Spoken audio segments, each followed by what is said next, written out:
Hello folks, my name is Mark, this is Why I Hate the World, how you guys doing?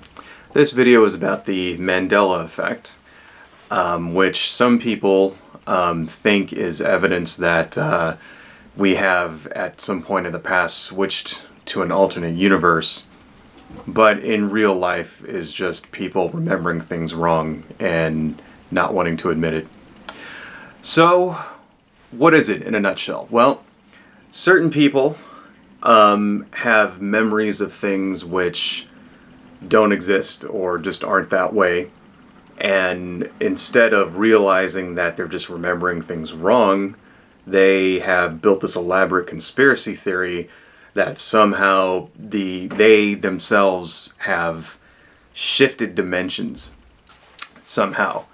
And because, they can't possibly be wrong, right? They can't possibly just not remember something right. It has to be some kind of cosmic conspiracy. So the person that the effect is named after is Nelson Mandela, who was the president of South Africa, and who many people have a very distinct memory of him dying in prison in the 80s, right? In real life, Nelson Mandela did not die in prison. He was put in prison as he was a leader against apartheid in South Africa. And he was put in prison for something like 20 years or 30 years, some ridiculously long period like that, after which, when he was released, he became the president of South Africa. And he was instrumental in dismantling, apartheid in that country. And people have this memory of him dying in prison.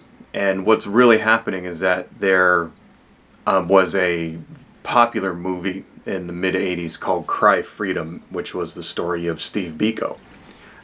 Steve Biko is kind of like the South African version of Martin Luther King Jr.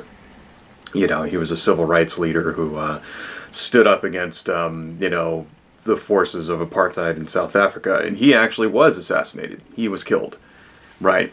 And what's really going on is that people are confusing Nelson Mandela for Steve Biko. So there isn't really, there isn't really anyone jumping dimensions to another dimension where, from one where Nelson Mandela was killed. That's just not happening. Other examples of this are things like, another real famous example is the Berenstain Bears. Right. So that's a series of kids' books where, everybody thought that they were called the Bernstein Bears, but they're really called the Berenstain Bears, right? I myself had this mistake, right? I thought it was Bernstein Bears, right? It isn't. And, what's happening is that you're thinking, it's a book that you haven't seen in 30 years, right? That you haven't read in 30 years. In fact, you probably never actually read it. You probably only opened it and looked at the pictures, right? And you're getting it wrong, And instead of just realizing that you read it wrong, people are like creating this giant conspiracy over it. And it's like, it's a kid's book, It's fucking right there. And apparently there is an example of one book that has a typo where instead of an E it's an A or something like that, and then or an A it's an E, and everybody goes, that's an example of this. It's like, well, no, man, that's just one book that had a typo in it. Right. Other examples, Curious George didn't have a tail. That's one. The way that various corporate logos are created, Oscar Mayer versus Oscar Mayer.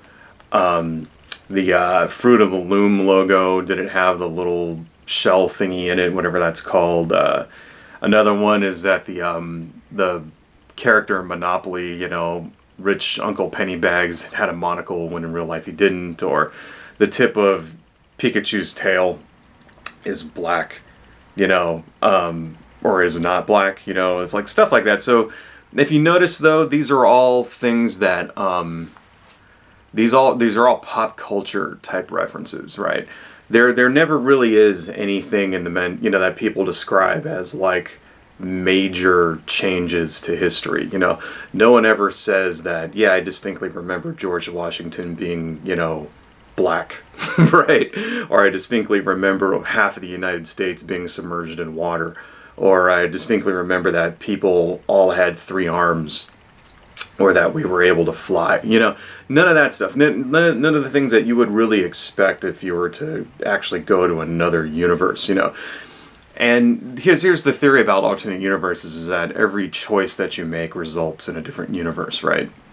So it could be something as small as me picking up this cup of coffee and then, you know, splashing it on my face, right? And then the water droplets falling in different places, creating alternate universes.